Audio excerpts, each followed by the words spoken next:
Fabián Soberón inicia su libro Formas breves de 2007 con un texto llamado Basho y el viaje. Matsuo Basho fue un poeta japonés del periodo Edo que consolidó el haiku a partir de un estilo sencillo, no simplista, y un componente espiritual. Esta forma de poesía tradicional no se rige por un mero principio de economía, sino más bien por un hálito de discreta sutileza que proviene de la enorme gravitación que la filosofía zen tuvo sobre ella. Alberto Silva, en el prólogo de El libro del haiku, una de las mejores fuentes en español sobre este tema, anota algo que resulta de capital importancia. Cito: es de noche, en una primavera del siglo XVIII. Taigi deambula por la orilla de un río que no quiere nombrar. El poeta observa que, en el cielo, la luna se oculta apenas entre una nube hecha jirones. También percibe el sonido de una red echada al agua. ¿Se trata de algo nimio o imponente? Y en la disyunción que articula esta pregunta se halla la clave para reflexionar sobre la esencia que los haikus intentan aprender. El narrador de Basho y el viaje, en el anteúltimo párrafo del texto, consigna que su personaje ha encontrado la cifra del tiempo en un instante. Esta oración podría considerarse como la síntesis de una poética que Fabián Soberón inauguró con Vidas breves y continúa ahora con el instante. El narrador de estos textos, cruzados por la brevedad, permanece atento para captar ese fulgor sereno, ese instante efímero en el que lo nimio se transforma en imponente. En el instante, el punto de vista de quien enuncia escapa de la pirotecnia de los grandes actos. Se fuga de las ceremonias oficiales, de las épicas contundentes de la historia. Busca el momento en que los protagonistas diluyen su trascendencia en lo cotidiano, o mejor, se detiene en el momento exacto en el que los personajes se singularizan por virtud del puro acontecer.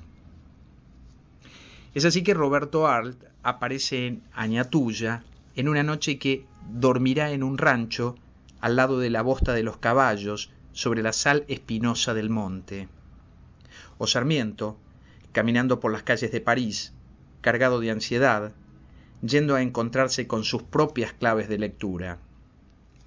O Severino Di Giovanni, como aprendiz de tipógrafo, entrando al taller, sostenido por el fervor de su ideología. Los protagonistas del instante son personajes trascendidos por su talento que confrontan con la propia inmediatez. Sus imágenes se refractan en el espejo de lo corriente, sin el esmalte enaltecedor que implica superar los límites de su época. Fabián Soberón acierta con la forma de iluminar las escenas. No emplea focos narrativos potentes, sino que su prosa, discreta pero de alta sugerencia, arroja una media luz que permite distinguir los detalles más elocuentes, que el énfasis, por exceso, termina por elidir. Los personajes de los relatos de Soberón están enfocados desde muy cerca. La luz cauta que los hace visibles es tan precisa que permite distinguir el tramado de arrugas que les circunda los ojos.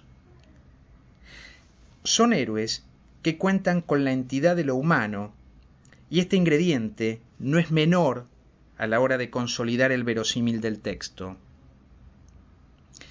No obstante, en casi todos los casos, el narrador tiene un saber mayor que el de los personajes y se pone en evidencia, por lo general, para enmarcar los relatos.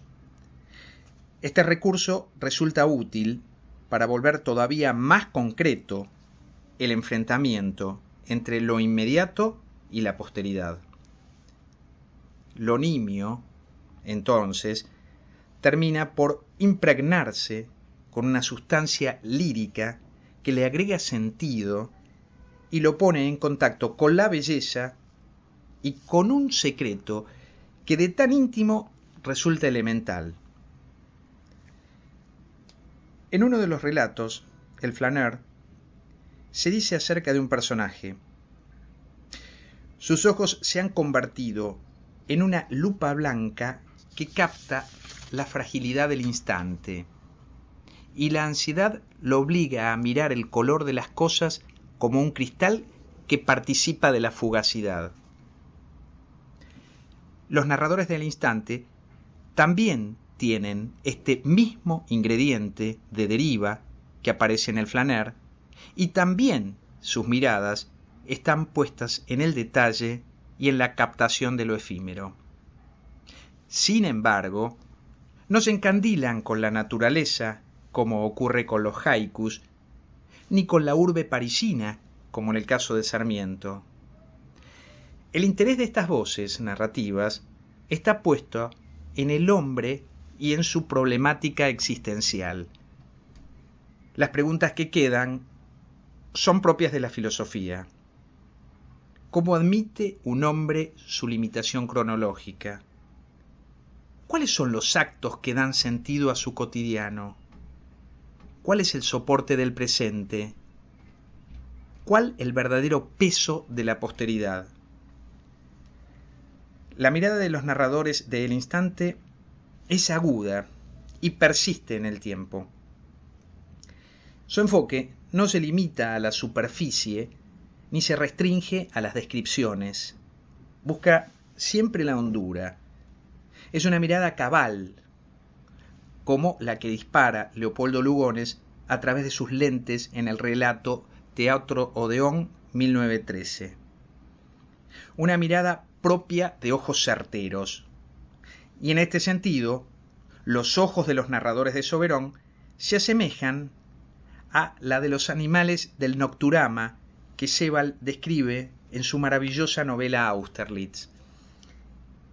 A través de la primera persona, el alemán cuenta que para mitigar el malestar que le produce un viaje a Bélgica, se refugia en el zoológico de la ciudad. El paseo lo lleva a una sala iluminada por una semioscuridad artificial en la que viven animales de existencias crepusculares. Una vez que se acostumbra a la penumbra, puede distinguir distintas variedades de murciélagos, erizos y búhos. El narrador de Sebald no agrega mucho más al asunto, pero hay un párrafo que me parece para destacar. Cito: de los animales que albergaba el Nocturama, solo recuerdo que varios de ellos tenían los ojos sorprendentemente grandes y esa mirada fijamente penetrante que se encuentra en algunos pintores o filósofos que, por medio de la contemplación o del pensamiento puros, tratan de penetrar la oscuridad que nos rodea. Esa es la mirada que caracteriza a los narradores del instante. Si bien el relato es austero en las descripciones y las oraciones son breves, cada palabra funciona como el engranaje ideal dentro de un sistema connotativo que multiplica las posibilidades de lectura. En todos los relatos de El Instante se utiliza el tiempo presente y en la mayoría la tercera persona del singular. Mediante estos recursos, Soberón establece una distancia exacta entre narrador y personaje. Por una parte, la forma verbal le sirve para lograr la carnalidad de ciertos personajes que cargan con la distancia del mito. Por otra, el uso de la tercera persona impone un hiato cuyo espacio resulta esencial para que el héroe tome entidad a partir del ajustado recorte de su silueta. En estas microficciones se anuncia, al igual que en las telas de Caspar Friedrich, el comercio asimétrico entre el hombre y su entorno. No hay discusión en la presentación de los hechos, simplemente se muestra el acontecer, en cuyo nodo confrontan la chispa de lo fugaz con la perennidad de lo histórico. El tiempo del relato es dinámico, por lo tanto la lectura se vuelve ágil.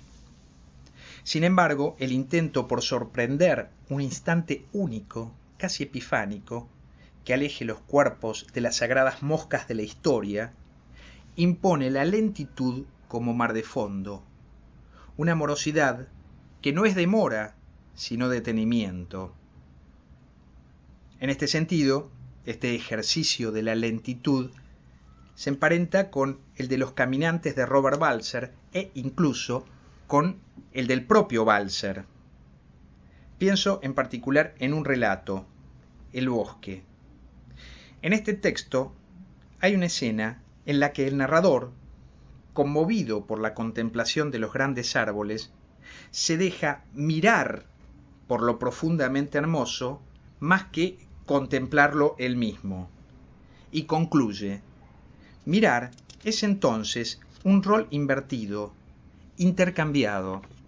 Se trata de ese instante en que las cosas del mundo funcionan como espejo. Mirar es mirarse.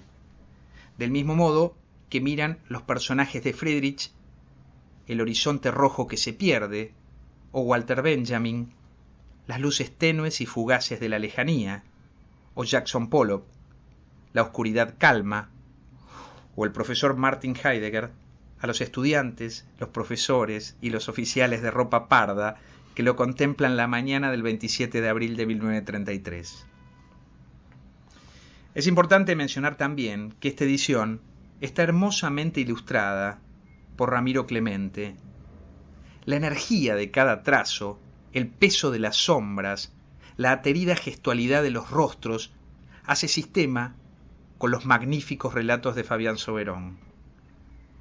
El instante es un libro en el que la brevedad se conjuga con la potencia. Cada oración que lo conforma está esmaltada con un brillo lírico que agrega sentido al sentido. Los relatos del instante son eficaces para traducir aquello que subyace en lo cotidiano, precisos para enhebrar los detalles con que los hombres sortean la tautología del presente. En suma, el instante tiene el acento de la brevedad y su sintaxis sutil se halla iluminada de aristas sutiles. Muchas gracias.